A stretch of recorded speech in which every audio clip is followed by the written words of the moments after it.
So you got an LCD screen that's I2C compatible, and you want to change the address, but you don't know what combination to use or how to do it. In this video, I'm going to show you. I'm Alex, doing Alex Things, and I wanted to learn how to modify the I2C addresses of these little LCD modules I got from a 3-pack off Amazon. Now, I'm not a programmer, I'm just a hobbyist, so all this is new to me. I2C and its history is pretty fascinating, and I'm still learning how it all works, but for the purposes of this video, the 7-bit address is all I'm going to talk about. First thing I had to do was understand hexadecimal, and I made this little Excel sheet to kind of help me figure that out. Typical decimal numbers are base 10, hex is base 16, and binary is base 2. You can see here you just do the little formula. This is decimal to hex, and then this is going to be decimal to binary, and then you can just drag that down however many you need. Anyway, so for hexadecimal, you go 0 to 9, and then after 9, instead of going to 10, you're going to go A through F. So what happens is, and there's a lot to converting between decimal and binary and hexadecimal and all that. There's free calculators on the internet you can use to do that for you. I found this pretty easy just because I can kind of see how it changes. But anyway, so over here on the right, once you get to F in hexadecimal, so you've gone all the way 0 through F. F is the highest hex single digit you can have. So once we need to increment F again, right? Because we're counting up. So you add 1 to F. That's going to reset the first digit to 0. And we'll bring that 1 to the left, to the very next digit right here. And I put 1 in quotes right here because by increasing a hex digit by 1, you could actually have it result in a letter, and I'll kind of show you that. Okay, so once you get to this point here, which is decimal 31 and is hex 1F, you're going to increment that F digit again up 1. So the F digit gets reset to 0, that first digit goes to 0. Now you're going to bring that 1 over to the left, but since there's already a 1 there, it increments to a 2. I know, pretty self-explanatory, but this kind of tripped me up. So that's all well and good. And then once we get down here to 9F, which is decimal 159, we need to increment the F digit again. So that resets to 0. And then we need to bring that 1 over. So you would think it would go to 10, but since this is hexadecimal, the next possible digit is A. So that 9 gets incremented by 1, and that becomes an A. So this continues, and then down here at decimal 255, you have 2 F's for hexadecimal. So you increment this first digit by 1, that resets to a 0. So then you add that 1 to the F, but it's already at the highest value it can be. So that resets to a 0, and then you just bring the 1 over to the left. And that's pretty much it. Like I said, there's a lot more to converting between hexadecimal and decimal and binary and all that. I mean, this at least gives you an understanding so that you can understand what your I2C addresses are telling you. The way I2C addresses work is they're only 7 bits. And this kind of confused me a little bit. Like I said, I'm still new to this, so the way I was thinking about everything is they had to be 8 bits. But since I2C is only 7 bits, that caused some confusion. And I kind of wrote out an example here. So if we take 0x21, and 0x just means that it's a hexadecimal number. Well, if we take 0x21, that binary number is 0010001. The leftmost bit is called the most significant bit. The rightmost bit is called the least significant bit. So you remove the most significant bit, the leftmost 1 or 0. Now you're left with 0100001. Now you have to shift that left So this gets shifted left, and I think it's called bit shifting. And I'm pretty sure the Arduino wire library is what takes care of this for you. So now you have your 7-bit address, and you have one kind of like empty space here on the right where the least significant bit would be. I put that in air quotes because technically the least significant bit of the address is the one still here on the right. So this space becomes what's called the read-write bit. And that's going to be a 1 if you want to read and a 0 if you want to write. But for the purposes of the I2C address, all you really care about are these last 3 right here. Because on the board, let's see if I can zoom in on this. On the board, you've got A0, A1, and A2, these 3 sets of pads here. And what these do is they allow you to set the condition of the last 3 bits in the 7-bit address. And as you can see, A0 is the very last one, A1 second to last, and A2 is the third to last. Now I didn't know, I mean there's some conflicting information you can get on the internet, but I didn't know if these were already high or if they were already low, or I had no idea. So I kind of followed the trace. I don't know if you can see it, the glares from the light, but I followed the trace. The top pads look like they go to this chip, the PCF8574, the GPIO. And I had a thought that, well, if you bridge these two, then that's going to change a condition based on whatever this bottom pad is.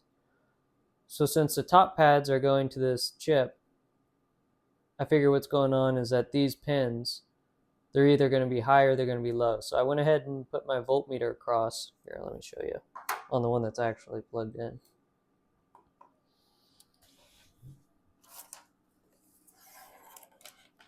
So I put the voltmeter across the pads.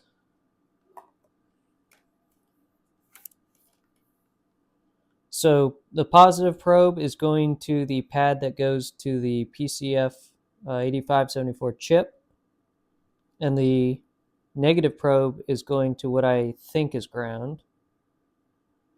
Okay, so I've got 4.87 volts. Now I'm going to do the same thing on A1.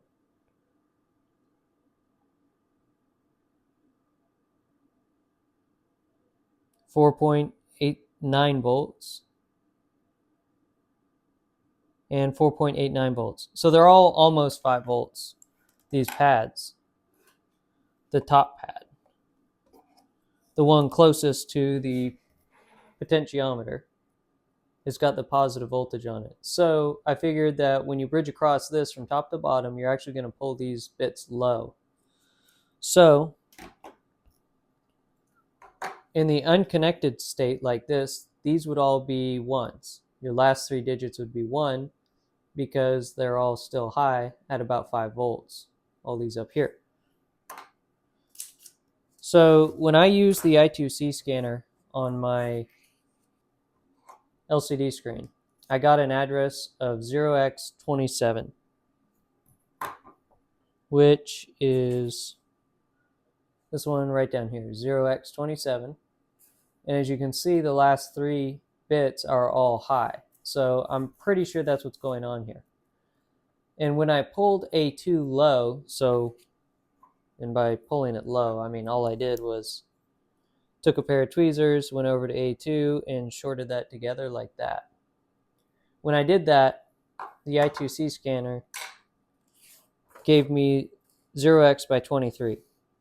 So if we look here at 0x by 23, and all this highlighted area this is just the addresses that the factory allows you to have on these modules. I'm sure other components can have totally different I2C addresses, but I just removed the most significant bit from these, and that's how I came up with the 7-bit only. And then the last 3 are obviously just the last 3 and correspond to A2, A1, A0.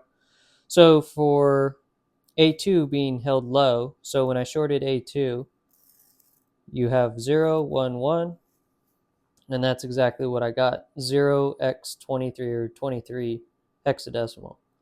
So that checked out. And then to check other combinations, I mean, I would just put tweezers on these two, on those two, and kind of move it around. For the last one, I did have to solder across one of these pads. So with all that out of the way, I have my Arduino Uno hooked up to my computer and the LCD screen via I2C hooked up to the Uno. So if you don't know how to get to the I2C scanner, you go File, Examples. Under Built-in Examples, all the way at the bottom, go to Wire, and then go over to I2C scanner. And then at the bottom here, it's going to give you your I2C address and the serial monitor. If this doesn't pop up, just come up here to the upper right where it says serial monitor and click on that, and it'll pop up. So my LCD screen is showing an address of 0x27.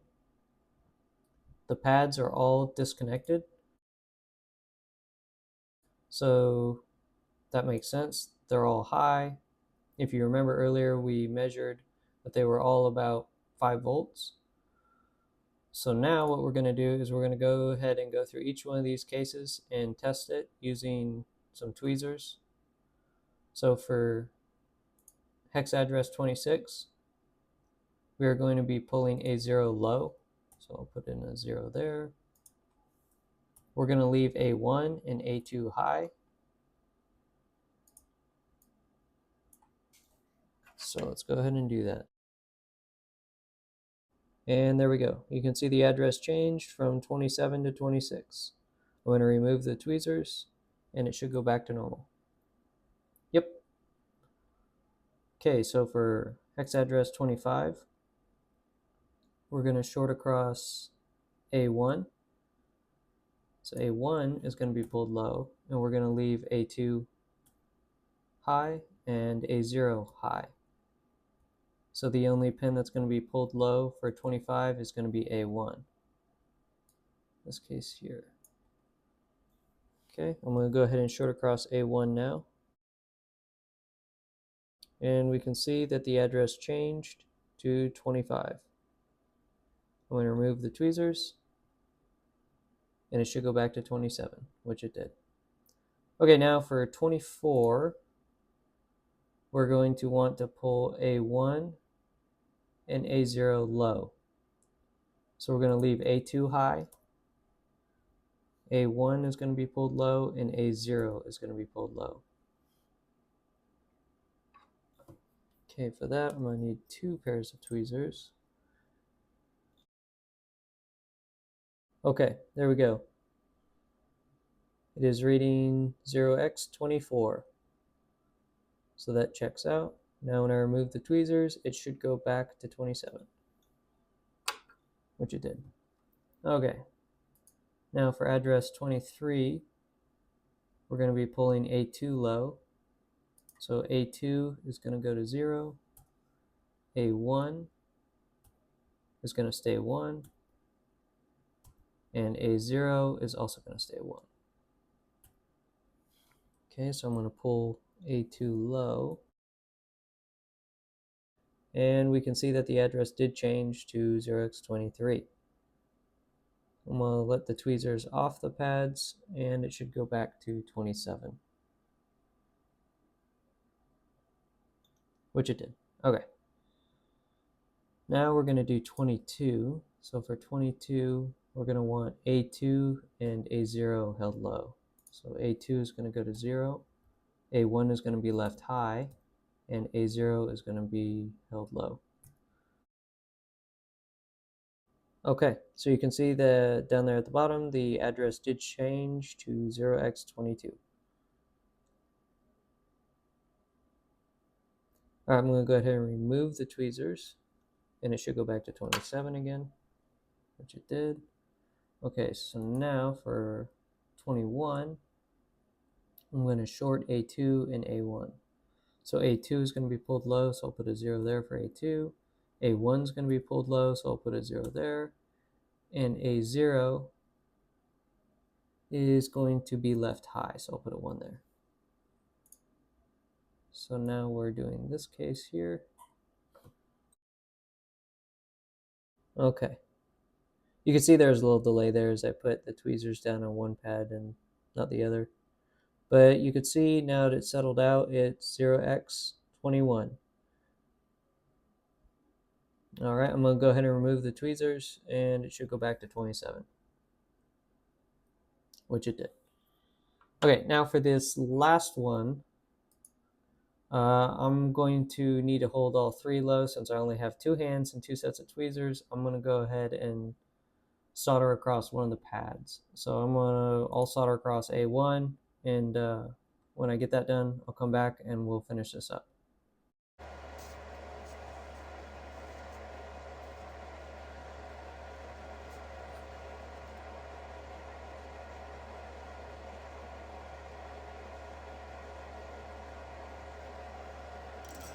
All right, so we're back from soldering pad A1, and you can see that the address right now is 25, which makes sense because A1 is being pulled low, and that gives us an address of 25, since I haven't shorted A1 and A0 yet. But now we're going to short A0, A2, and A1. So all three of these bits are going to be pulled low, and that should give us 20. So let's go ahead and do that. And we can see that our address has changed from 25 to 20. That's it for that. So now you have this table here.